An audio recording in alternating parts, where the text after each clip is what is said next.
Halo pemirsa, bagaimana kabar Anda hari ini? Semoga tetap sehat dan selalu semangat dalam beraktivitas serta selalu disiplin dalam menerapkan protokol kesehatan kapanpun dan dimanapun. Jangan lupa juga untuk mengurangi kegiatan yang bisa berpotensi untuk menimbulkan kerumunan. Senang sekali saya Anastasia Putri bisa menemani Anda dalam dialog dengan tema Strategi Rumah Sakit Rujukan Tangani Peningkatan Angka Positif COVID-19 yang disiarkan secara langsung dari Media Center Satuan Tugas Penanganan COVID-19 Graha BNPB Jakarta. Pemirsa, data kasus positif selama beberapa hari terakhir ini menunjukkan tren kenaikan. Hal ini menyadarkan kita bahwa pandemi ini masih ada. Bahkan beberapa laporan menunjukkan sejumlah rumah sakit di beberapa wilayah ini sudah mulai penuh.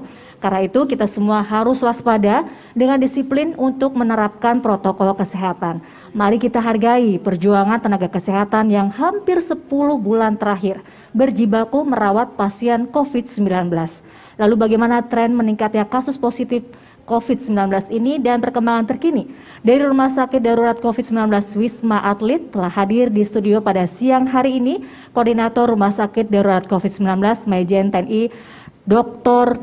Tugas Ratmono. Selamat siang dokter, apa kabar? Selamat siang Mbak Anastia, apa kabar? Baik-baik. Sehat ya dok? Alhamdulillah sehat-sehat ya. Alhamdulillah. Dan berikutnya ada narasumber kedua kita yaitu Dr. Retno Asti Werdani MPit, anggota bidang tracing, bidang penanganan kesehatan Satgas COVID-19 dan sekaligus staf pengajar Departemen Ilmu Kedokteran Komunitas FKUI. Selamat siang Dr. Asti, apa kabar? Baik, alhamdulillah Mbak Anastasia. Sehat selalu. Dan bergabung melalui sambungan Zoom ada Dr. Riris Andono Ahmad, PhD, ini juga merupakan salah satu ahli epidemiologi dari UGM. Terima kasih dokter telah menyempatkan bergabung dalam dialog kita siang hari ini. Apa kabar? Terima kasih. Baik, apa kabar Anastasia? Ya, semoga kita semua dalam kondisi sehat. Dan sebelum kita mulai perbincangan, sebagai informasi kondisi di studio saat ini telah disanitasi. Mikrofon yang kami gunakan juga sudah didisinfeksi dan kami juga senantiasa selalu menjaga jarak. Talkshow ini juga memperhatikan protokol kesehatan dan ditujukan untuk semua kalangan. Nah, untuk itu sebelum kita memulai diskusi kita, mari kita menggunakan hand sanitizer terlebih dahulu. Silakan. Bapak dan Ibu.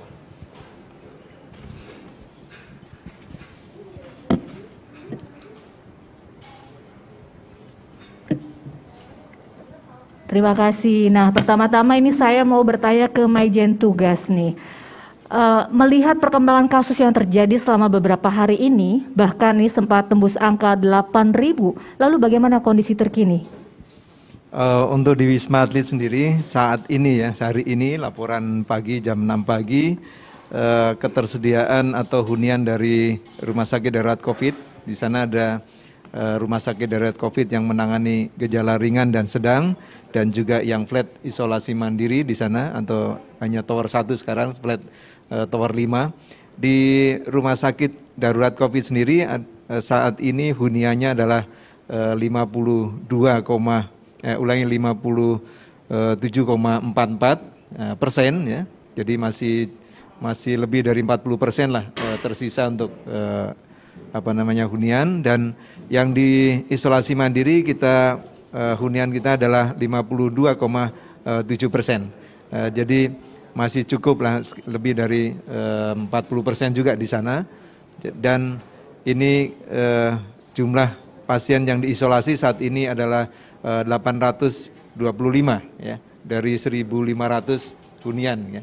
Kemudian yang di isolasi yang dirawat saat ini adalah 2.041 pasien ya, yang di Rumah Sakit Darurat COVID. Sehingga kami masih punya hunian yang cukup lah untuk saat ini. Memang saat 8.000 per hari waktu itu, kita juga huniannya yang masuk itu ke Rumah Sakit Darurat COVID-19 ini cukup tinggi, hampir 400-an per hari di sana. Jadi cukup membuat suatu masuknya ini perlu tenaga yang ekstra untuk bagaimana menangani secara katakanlah sekali datang bisa 100 dan seterusnya. Ini menjadi tenaga kita di sana juga ekstra yang lebih besar tenaganya untuk menangani pasien-pasien yang dirawat COVID-19 ini ya. Jadi kalau tadi dari cerita dokter tugas ada sekitar 57% ya ketersediaan untuk rawat inap dan juga flat isolasi mandiri ya dok? Ya, di isolasi mandiri kita masih huniannya adalah 52,7% di sana. Ya. Nah kalau melihat tren yang kasus positif ini terus meningkat, bagaimana antisipasinya? Kami sekarang ini di Wisma Atlet ini kolaborasi dengan yang di Pademangan yang dikelola oleh KKP di sana, ada satu tower untuk isolasi mandiri dan kemudian juga kolaborasi atau selalu koordinasi dengan fasilitas yang disiapkan oleh Pemda DKI atau di Dinas Kesehatan DKI, katakanlah beberapa hotel atau wisma yang disiapkan untuk isolasi mandiri. Di sana kita selalu koordinasi dan selalu secara dan saat ini juga kami di Rumah Sakit Darurat COVID-19 ini ada LO dari Dinas Kesehatan, sehingga ini memudahkan untuk koordinasi bagaimana memantau hunian dari masing-masing wisma atau hotel dan juga ketersediaan di Rumah Sakit Darurat COVID-19. Dan dengan koordinasi ini kita lihat sangat efektif dan ini membuat semuanya bisa teratur dari sisi hunian. Dari itu yang kita antisipasi dan kita koordinasi selalu. Ya, jadi ada kolaborasi ya dokter tugas. Nah, saya mau bertanya ke dokter Asti. Saat ini kita kembali harus menghadapi tantangan dengan terusnya atau terus meningkatnya jumlah yang terkonfirmasi positif. Nah, sebetulnya dokter Asti, apa saja kendala yang masih dihadapi sehingga angka positif ini terus meningkat? Baik, terima kasih banyak Mbak Anastasia. Jadi kita lihat bahwa sebenarnya kita dari baik Satgas maupun Kementerian Kesehatan mau banyak instansi yang lain, itu sebetulnya kita sudah promosi untuk 3M. Memakai masker, mencuci tangan, dan menjaga jarak. Namun sayangnya itu di lapangan itu masih belum dilakukan secara serempak, kompak oleh seluruh rumah sakit Indonesia. Dan kalau kita hanya melakukan 3M secara sporadis, tidak secara seluruh nasional, di seluruh lapisan masyarakat, itu virusnya nggak akan pernah putus kemana-mana. Jadi ketidakdisiplinan di masyarakat itulah yang menjadi faktor penyebab yang saat ini yang sedang kita hadapi. Nah, selain itu juga kita tahu bahwa media sosial tuh informasi juga ngalor ngidul kemana-mana dan kita tahu bahwa penyakit ini merupakan penyakit baru. Tentunya pastinya perubahan dari informasi sangat dinamis sekali dan wajar kalau banyak sekali informasi yang beredar di media sosial dan itu banyak menimbulkan kita nggak tahu mana yang benar mana yang salah gitu. Jadi akhirnya menimbulkan mispersepsi, hoax yang akhirnya orang jadi merasa tidak percaya atau mungkin ada rasa kekhawatiran berlebihan sehingga akibatnya mereka menjadi stigmatisasi terhadap penderita COVID atau kepada yang penyakit virus itu sendiri. Nah, itulah kita sebetulnya yang tidak disiplin, itulah yang menjadi faktor yang penyebab utama. Nah, saat ini kira-kira Dokter Asti mungkin bisa berbagi atau sharing kira-kira bagaimana strategi agar rumah sakit juga tidak kewalahan ya untuk menghadapi jumlah pasien yang terus meningkat. Ya. Baik, betul sekali. Betul kalau kita melihat riwayat perjalanan penyakit, kita tahu bahwa yang dilakukan oleh dokter tugas di sini ada di hilir, yaitu bidang optimalisasi fasilitas pelayanan kesehatan. Dan tentunya kita harus mencegah gimana caranya supaya tidak terlalu gemuk di sana. Nah, kita cegah supaya tidak banyak kasus di hilir. Apa yang kita lakukan yaitu adalah di hulu. Di hulu itu adalah kita melakukan satu promosi kesehatan. Nah, promosi kesehatan itu sebetulnya suatu perilaku kesehatan dengan tanpa COVID pun sebetulnya harus kita lakukan ya. Jadi seperti kita melakukan aktivitas fisik 150 menit per minggu, lalu setelah itu diet seimbang gizi, lalu setelah itu mencuci tangan. Itu kegiatan mencuci tangan itu sebetulnya tidak hanya pada virus COVID ini, tapi itu sudah harus dilakukan di sebelum-sebelumnya supaya untuk mencegah penyakit infeksi lain misalnya diare. Nah, itu promosi kesehatan. Nah, yang kedua adalah perlindungan spesifik. Nah, perlindungan spesifik contohnya kita pakai masker. Ini adalah perlindungan spesifik supaya virus tidak masuk ke dalam tubuh kita. Lalu yang kedua, perlindungan spesifik berikutnya adalah menjaga jarak. Kita tahu penularan virus COVID-19 ini terjadi secara droplet. Yang kita tahu itu kalau kita tidak pakai masker dan kita tidak jaga jarak itu akan masuk ke dalam saluran nafas kita. Sehingga dua itu yang harus kita lakukan, kenapa harus memakai masker dan kenapa harus menjaga jarak. Gitu. Dan kenapa harus mencuci tangan? Karena kita tahu virus COVID-19 ini itu pelindung kulitnya itu sangat tipis, mudah hilang dengan sabun sebetulnya. Nah sayangnya dengan pelindung yang tipis ini itu mereka mudah bermutasi, sehingga mencuci tangan, memakai masker, dan menjaga jarak itu menjadi poin penting untuk perlindungan spesifik. Diharapkan dengan promosi kesehatan dan perlindungan spesifik ini kalau dilakukan secara konsisten dan kompak dari level pemerintahan sampai level masyarakat, itu semuanya konsisten dan kita melihat ada role model ke arah sana, itu akan rantai penularan itu akan terputus dan virus tidak masuk ke dalam tubuh kita, gitu. Ya harus kompak ya ini. Kompak, betul sekali. Tapi bagaimana kemudian Dr. Asti juga bisa mengintegrasikan informasi terkait COVID-19 ini sehingga tumbuh kesadaran di dalam masyarakat dan COVID ini bisa dikendalikan? Oke, baik. Ya itu benar-benar kita butuh peran serta nggak cuma dari level pimpinan daerah ya, tapi juga kita juga memberdayakan seperti kader atau dari ketua. Kita tahu di daerah-daerah itu ada ketua Satgas RT RW, itu benar-benar ujung tombak. Jadi yang namanya sekarang garda depan itu bukan lagi tenaga kesehatan. Tenaga kesehatan itu benteng terakhir. Masyarakat adalah yang garda terdepan, yang bisa menyembuhkan adalah mereka sendiri. Yang bisa mencegah COVID-19 ini adalah masyarakat sendiri. Jadi mereka kita harapkan kader-kader itu kita minta untuk sebagai influencer. Jadi kita juga punya tim tracer ya. Tim tracer itu kita selain kita melakukan tracing pada kontak erat, kita juga berkomunikasi dan berkoordinasi dengan Satgas RT RW untuk para tracer itu menyampaikan berita-berita yang benar untuk nanti para kader, para Satgas RT RW ini dan tokoh agama dan tokoh masyarakat sekitar wilayah itu diharapkan bisa menyampaikan informasi, memviralkan informasi tersebut. Lalu kita juga minta pada tracer kita untuk menyebarkan informasi-informasi yang ada, media informasinya bisa lewat media informasi dari Kementerian Kesehatan atau Satgas itu melalui sosial media yang mereka punya, follower-follower itu setting sebagai publik. Itu kita bisa untuk sebarluaskan, nggak bosan-bosan untuk mengingatkan untuk 3M dan hindari 3R, yaitu hindari rumpi, dan hindari ruangan yang sempit. Gitu. Ada lagi 3R ya, hindari 3R. Nah, tentunya kita juga ingin melihat bagaimana kondisi tidak hanya di DKI Jakarta, tetapi juga di Jogja yang sudah ada Dr. Riris yang mungkin bisa menyampaikan bagaimana Dr. Riris kondisi terkini terkait penyebaran COVID-19 di Jogja. Karena terakhir Jawa Tengah dan DKI ini masih mendominasi menjadi provinsi dengan kasus positif paling tinggi.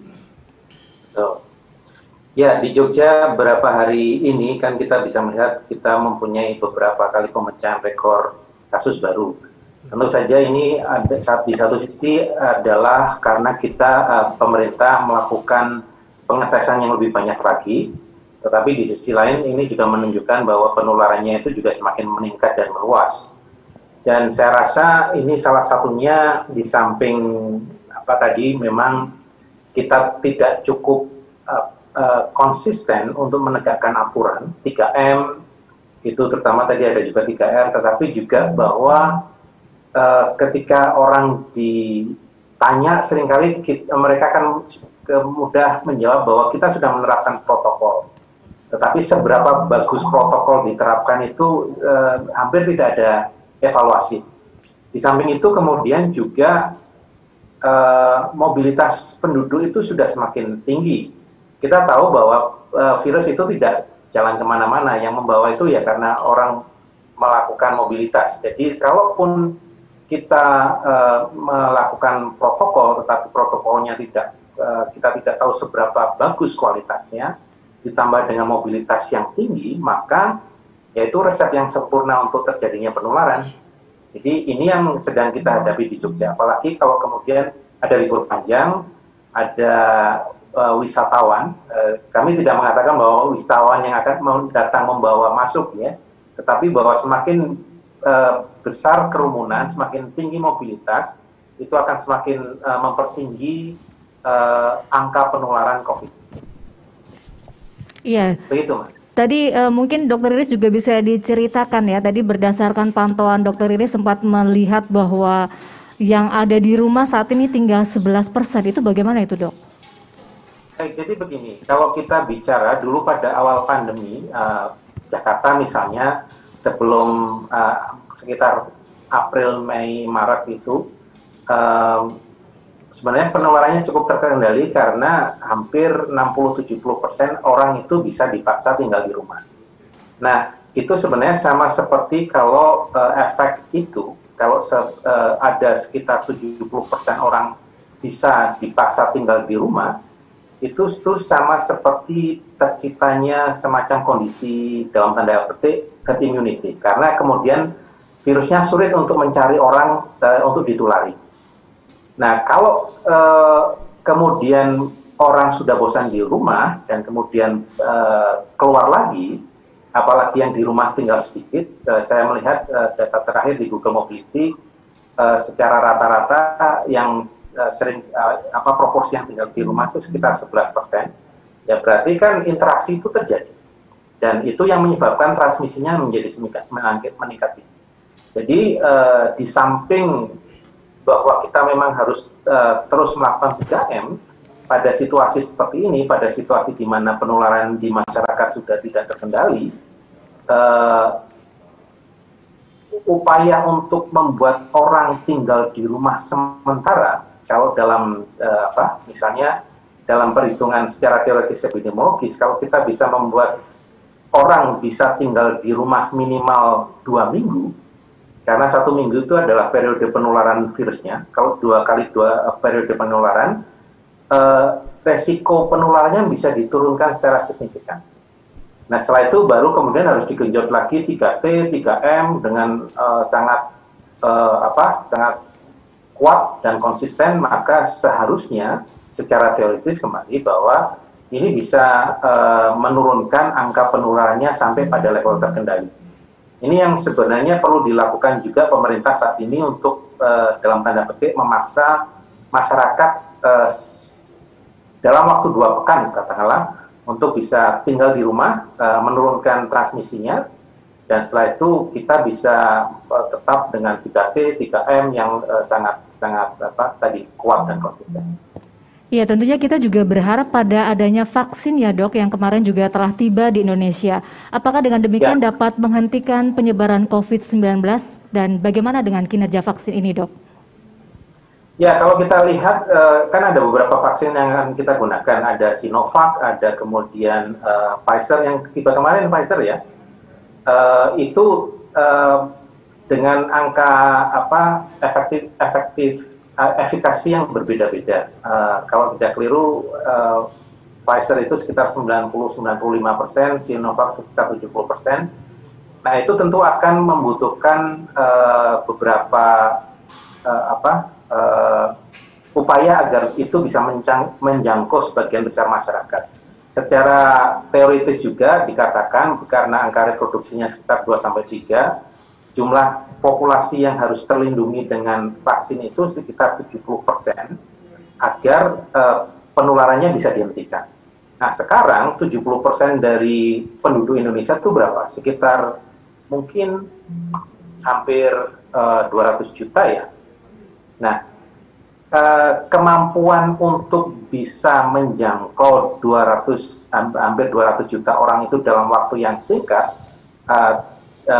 itu juga menjadi sesuatu yang penting karena kita tahu bahwa ada kapasitas produksi tertentu, ada hal yang perlu dipersiapkan untuk bisa mendistribusikan vaksin, dan ada upaya untuk menjangkau sekian ratus juta penduduk itu. Nah, berapa lama periode yang dibutuhkan untuk bisa menjangkau itu semua akan menentukan seberapa cepat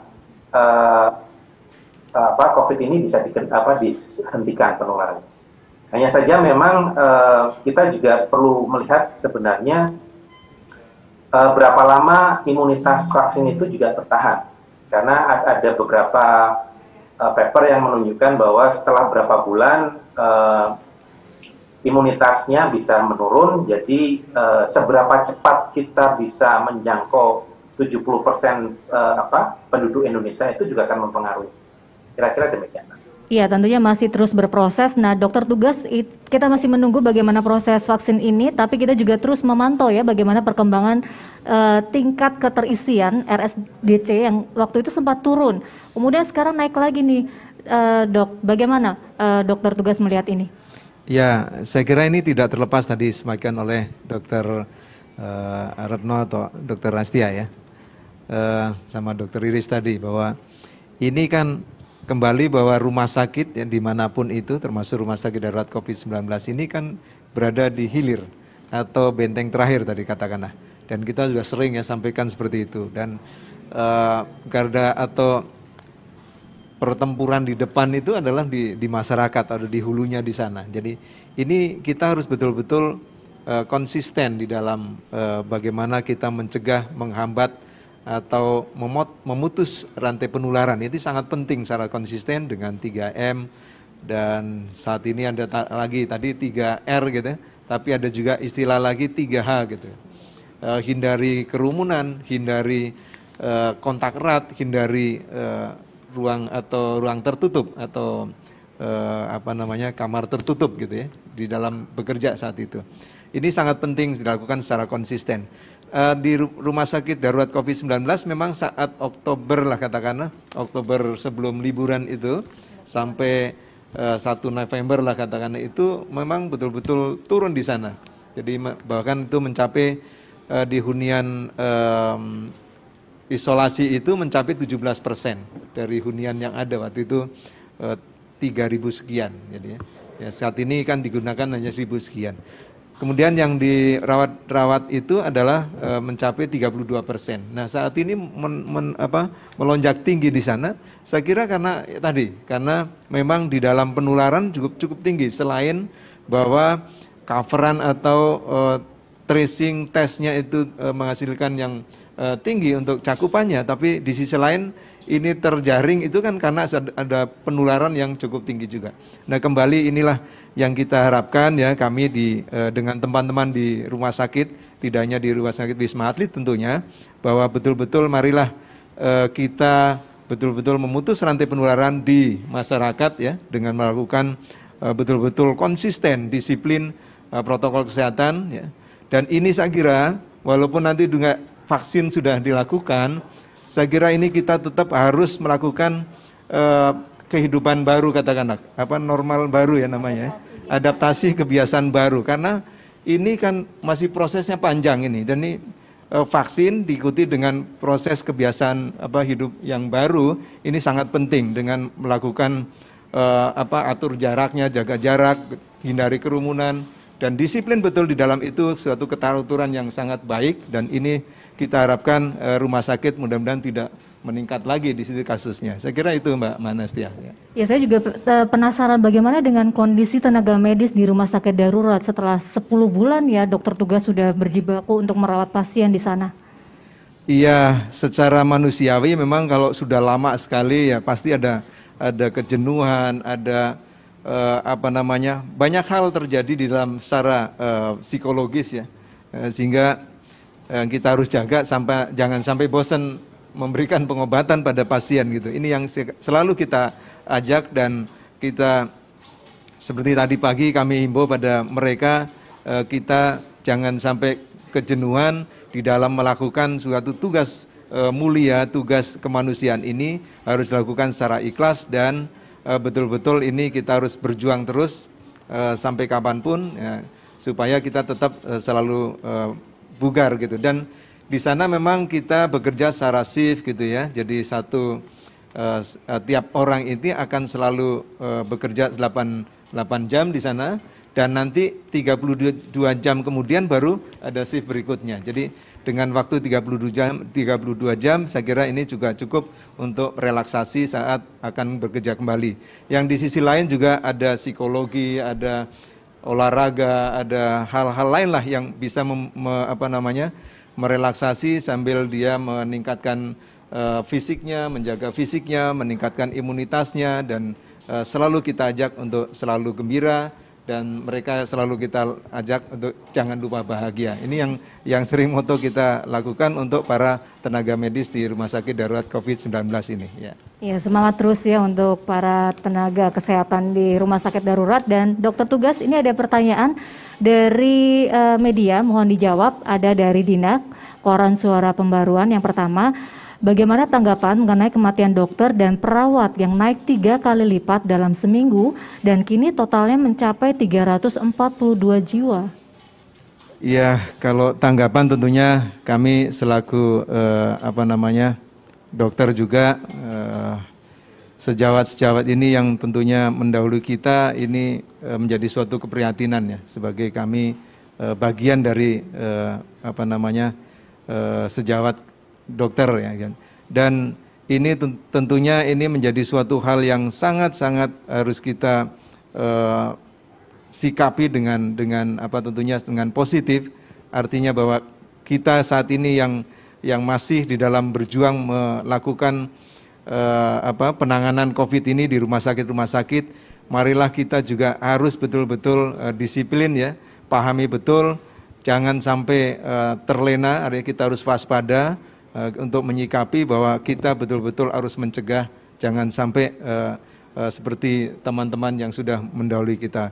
Dan tentunya mohon ya kepada semua ya masyarakat di sini, siapapun lah, saya kira ini kita betul-betul harus melakukan tadi ya, yang paling penting adalah konsisten betul untuk melakukan disiplin protokol kesehatan ya, hindari kerumunan, hindari kontak erat gitu ya. Kemudian kita kalau bekerja pun ya di perkantoran kan sudah ada aturannya bahwa tidak boleh terlalu padat di dalam ruangan, sehingga ini paling tidak memutus rantai penularan dari hal itu. Itu yang saya kira kita ajak supaya dan mudah-mudahan tidak ada lagi teman-teman lagi yang meninggal ya, dan ini menjadi suatu keprihatinan kita semuanya, tapi harus dilakukan bersama-sama untuk mencegah itu semuanya ya. Nah dok, ini sebenarnya penyebab dasar peningkatan kematian tenaga kesehatan di awal bulan Desember ini apa ya dok? Saya kira dengan meningkatnya kasus ya, tentunya ini memungkinkan atau memberikan risiko yang tinggi untuk penularan ya, siapapun yang gitu. Dan kembali lagi bahwa kita juga tidak tahu persis lah katakanlah yang katakanlah kita praktek sebagai dokter ya. Apakah ini juga kewaspadaannya juga karena sudah lama gitu ya, cukup lama, saya kira hampir 10 bulan ya, ini menjadi kewaspadaannya menurun, ini juga mungkin iya.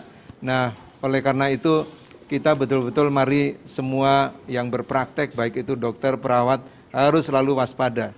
Yang di dalam rumah sakit pun gitu ya, kami selalu mengingatkan, bahkan menempelkan protokol untuk bagaimana melepas APD gitu ya, sesuai dengan protokol yang benar, karena ini juga salah satu faktor untuk bisa memberikan penularan juga.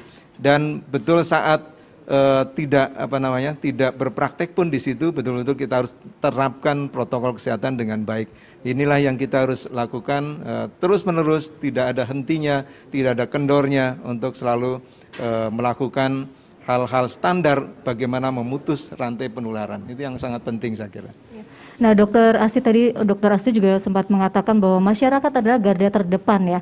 Lalu bagaimana mengoreksi persepsi masyarakat tentang COVID-19 sehingga mereka juga bisa memahami dengan benar agar kesadaran untuk menjalankan protokol kesehatan ini bisa terbangun dengan baik. Baik, terima kasih Mbak Anastasia. Sebelumnya saya pengen menyampaikan dulu untuk definisi sehat.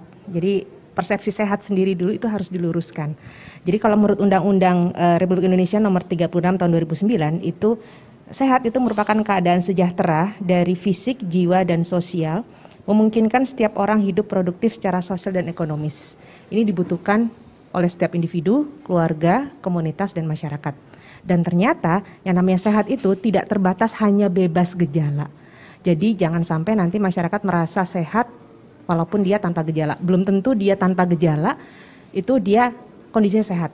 Jadi disinilah sebetulnya kenapa ada orang terinfeksi COVID-19 itu tidak bergejala padahal dalamannya sakit. Nah ini jadi definisi sehat ini. Kenapa saya mesti menyampaikan ini? Karena perubahan perilaku di masyarakat itu dipengaruhi oleh level kewaspadaan. Nah level kewaspadaan itu sangat dipengaruhi oleh persepsi tadi. Jadi persepsi sehat dan sakit antara tenaga kesehatan dengan masyarakat itu harus disamakan dulu. Nah, jadi di situ lalu setelah itu apa yang bisa kita lakukan? Yang pertama tadi adalah kita patuh tadi ya, patuh, konsisten, punya teladan. Jadi kalau kita sebagai tenaga kesehatan atau kita sebagai pimpinan wilayah, kita harus mencontohkan apa yang kita omongkan itu yang kita kerjakan. Jadi itu yang penting. Nah, itu yang kedua, kita bisa mungkin minta dukungan-dukungan. Jadi para penyintas-penyintas COVID itu bisa kita ajak seperti ini nih. Kita talk show seperti ini, penyintas COVID diajak untuk sharing gitu kan. Itu sangat penting sekali. Dan dari penelitian dari teman-teman Fakultas Psikologi UI itu para penyintas COVID itu sebetulnya ingin juga bercerita pengalaman mereka supaya pengen orang lain jangan seperti mereka gitu. Itu menurut saya penting untuk bisa memberikan kondisi gambaran buat orang-orang yang belum mengalami, jangan sampai ngalamin karena mereka jangan sampai seperti mereka. Nah, lalu setelah itu juga influencer itu mungkin nggak harus artis ya, tapi kita bisa lewat kader atau lewat tokoh masyarakat, tokoh agama, dan kader itu bisa kita ajari untuk kapan tanda-tanda gejala atau hal-hal yang kapan mereka itu bisa untuk langsung ke puskesmas. Jadi jangan sampai masyarakat itu terlambat. Jadi kalau sekarang namanya kalau batuk pilek itu sekarang bukan batuk pilek biasa. Jangan tunggu. Segala ada gejala langsung ke puskesmas. Jangan takut. Sekarang soalnya ada yang di COVID-kan gitu. Aduh jangan deh. Pokoknya testing, tracing dan treatment atau bahasa Indonesianya adalah tes, telusur dan tindak lanjut. Itu benar-benar mencegah supaya pemutusan rantai penularan. Kalau tadi yang health promotion atau promosi kesehatan dan perlindungan spesifik itu untuk mencegah supaya virus masuk ke dalam tubuh kita. Tapi kalau tes, telusur, dan tindak lanjut itu untuk memutuskan rantai penularan. Tadi ada isolasi dan karantina. Ya. Baik, terima kasih dokter. Nah, saya juga mau bertanya nih ke dokter Riris. Dokter, penyebaran COVID-19 di Yogyakarta ini mungkin juga salah satunya banyak terjadi akibat kerumunan. Nah, padahal besok ini tanggal 9 kita akan menghadapi pilkada dan juga akhir tahun ada libur Natal dan akhir tahun. Bagaimana dok supaya agar tidak terjadi klaster baru? Ya, kalau pilkada memang mau tidak mau kita harus melakukannya karena ini sebuah agenda yang saat ini sudah tidak mungkin dibatalkan. Jadi yang bisa kita lakukan adalah bagaimana agar panitia itu bisa melaksanakan protokol dengan baik.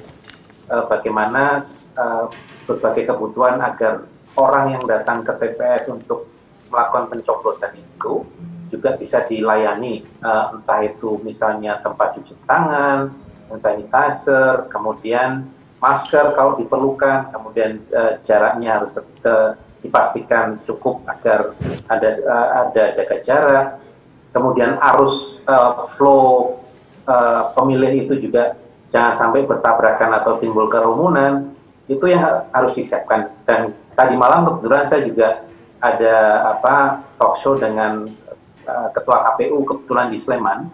Saya melihat mereka sudah berusaha cukup kuat untuk bisa melaksanakan itu. Tinggal bagaimana nanti pas hari apakah memang bisa dilakukan dengan tepat. Ini tidak akan kemudian bisa menghilangkan penularan sama sekali, tetapi minimal bisa menurunkan resiko penularan. Nah, yang kedua terkait dengan liburan. Nah, liburan ini kan orang mikirnya sekarang itu adalah semacam getaway atau jalan untuk lepas sejenak dari apa yang seharusnya. Jadi orang mikir itu liburan itu kemudian berpergian. Padahal sebenarnya ya liburan bisa saja tidak harus berpergian. Ya. Liburan bisa juga tetap melakukan aktivitas rekreasi di rumah. Jadi persepsi bahwa liburan itu adalah salah satu cara untuk melupakan stres COVID dengan bepergian. Ini kayak kita diberi waktu istirahat dari situasi COVID nih. Dengan bepergian itu yang akan menyebabkan transmisinya semakin meningkat. Jadi harapannya ya masyarakat ya kita harus tetap waspada lah. Sebaiknya kalau memang tidak ada kepentingan yang luar biasa, sebaiknya tetap tinggal di rumah. Ciptakan kegiatan-kegiatan rekreasional bersama keluarga di rumah. Kembangkan hobi. Sekarang saya di media sosial teman-teman saya melihat banyak orang kemudian memunculkan hobinya, entah itu memasak, entah itu berolahraga di sekitar rumah, entah itu memelihara binatang kesayangan, tetapi itu bisa dijadikan cara untuk tindakan-tindakan rekreasional dibandingkan kemudian berwisata, apalagi berombongan ya.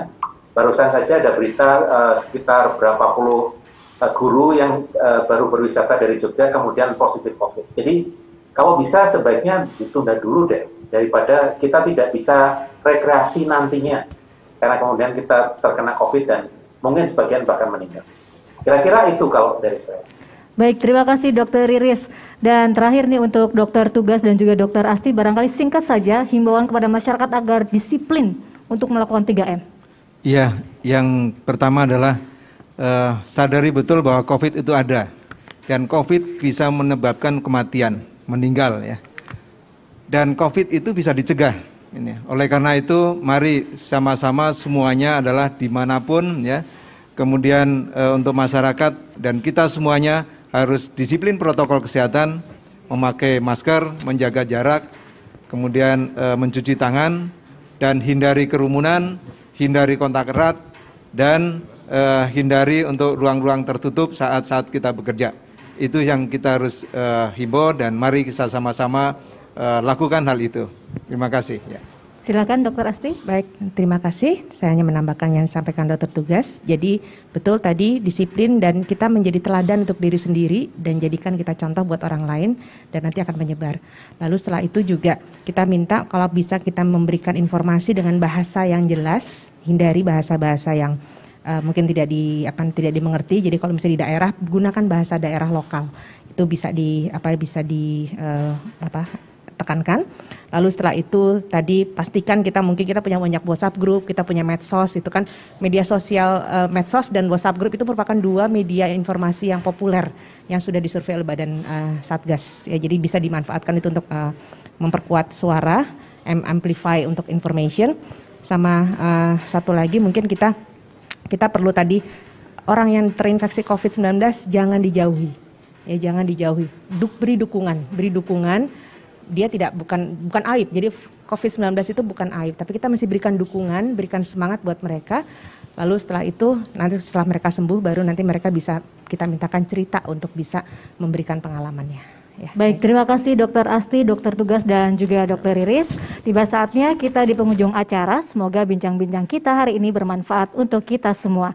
Jangan lupa pemirsa untuk selalu memakai masker, menjaga jarak dan menghindari kerumunan, mencuci tangan pakai sabun dengan air yang mengalir, dan selalu ingat pesan Ketua Satgas Penanganan COVID-19 Bapak Doni Monardo, apa yang kita lakukan agar disiplin dan patuh memakai masker, menjaga jarak dan menghindari kerumunan, serta mencuci tangan belum sebanding dengan beratnya perjuangan para dokter dan tenaga kesehatan yang sudah merawat pasien di rumah sakit.